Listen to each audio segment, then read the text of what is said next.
नमस्कार, चितवन क्षेत्र नम्बर 3। जय घन्टी, जय घन्टी, जय देश। जय देश। धन्यवाद।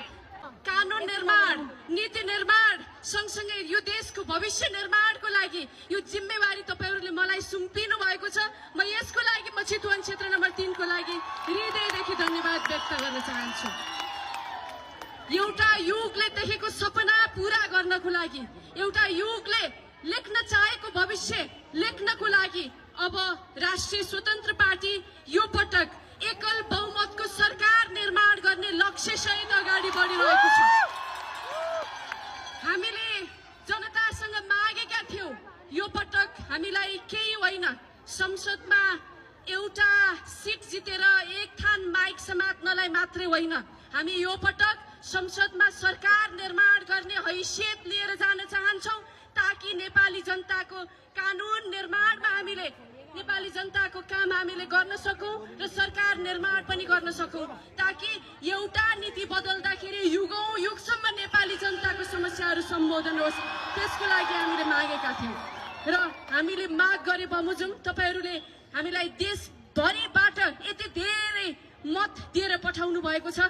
यो मत मात्रै होइन साथीहरू, यो तपाईहरुले दिनुभएको जिम्मेवारी हो, यो तपाईहरुको आँखामा देखिएको आशा हो, यो तपाईहरुले हृदयमा सजाउनु भएको तपाईहरुको विश्वास हो। तपाईहरुले सजाउनु भएको विश्वास, तपाईहरुले देख्नु भएको सपना र तपाईहरुले विश्वास गर्नु भएको त्यो विश्वासलाई कायम गर्ने जिम्मा हाम्रो रहेको छ। हामी अब अरु धेरै केही भन्दिन, हामीले धेरै कुराहरू तपाईहरुलाई राखिसकेका थियौं। किन हामी यो पटक तपाईहरुसँग मत माग्न आएका छौं, त्यो अनुरूप तपाईहरुले मत हालिसक्नु भएको छ। अब धेरै बोल्ने समय छैन।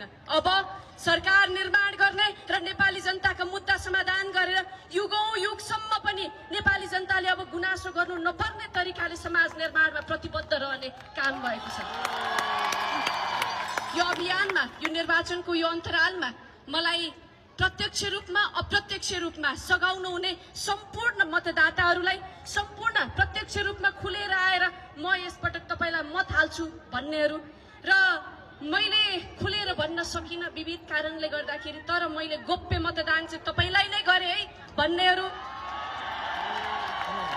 र यो निर्वाचनको अवधिमा नेपालमा आउन नसक्नुभएका, विदेशमा रहनुभएका धेरै नेपाली दाजुभाइ दिदीबहिनीहरू जो आउन सक्नु भएन तर घर परिवारलाई फोन गरेर यो पटक चाहिँ घन्टीमै है भनेर भन्नुभयो, उहाँहरू, हाम्रो पार्टी पंक्तिमा खटिनु भएका सम्पूर्ण साथीहरू र सँगसँगै पत्रकार साथी